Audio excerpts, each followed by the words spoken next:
Crooked Rain, and Ege Bamyasi together because they're all killer, no filler. Eye of the Storm records.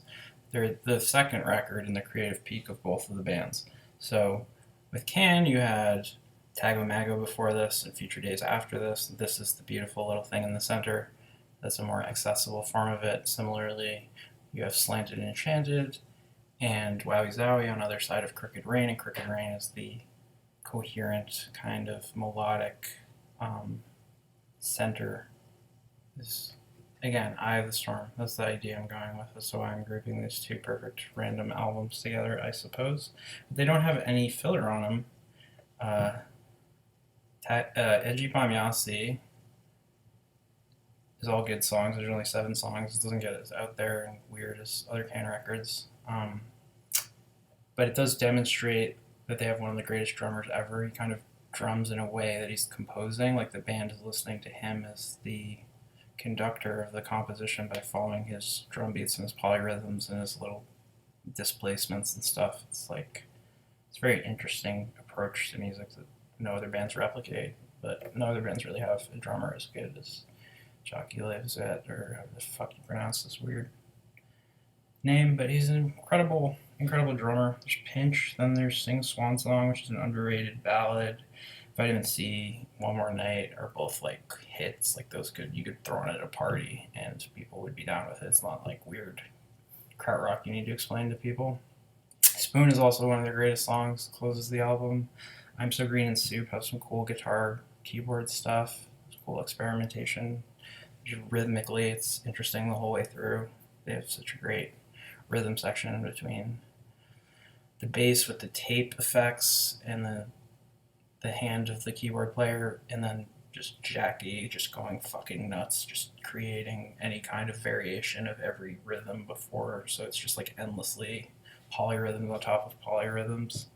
But yeah, if you want to get into Can, you should start with Ege Bamyasi because it's very accessible. There's not a bad song on it. Similarly, if you want to get into Pavement, you should start with Crooked Rain, even though the other 2 records on either side, like Can, are similarly good.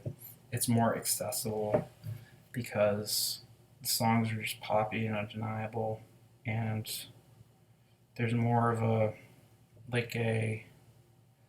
effort to rein it in and just create polished pop music. There's also an emotional quality to Crooked Rain specifically, where like I've cried to like lots of this album. Silence Kid, Elevate Me Later, Stop Breathing, Gold Sounds, Range Life. Those are all very heavy songs to me. Very beautiful and communicate a sensitivity that I think is missing in a lot of popular music. Those are just rock. There's good rock. There's like fun lyrics, great like Malcolmist wordplay. There's no filler on it really, except for the last couple songs.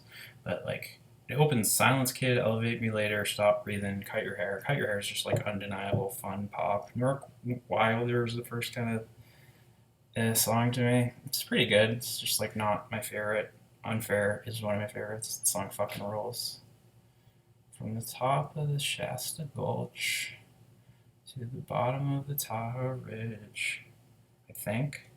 5 minus 4 equals unity is great. It's like a jazz, it's like a Dave Brubeck interlude for some reason. It works perfectly, but it has no right to work perfectly, but it does.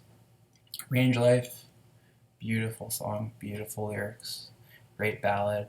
I actually prefer the alternate version of it. It doesn't have the Smashing Pumpkins lyric. It's the guitar playing and stuff I prefer. It's like a better arrangement. It's slightly different.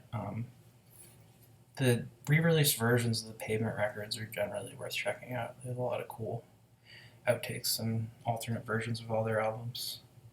And Can, like Pavement, don't have any bad albums, unless you count post Future Days stuff as Can. But at that point, it's like counting post Loaded Velvet Underground. You're just wrong. It's just not the. I understand that that's what's on the record label.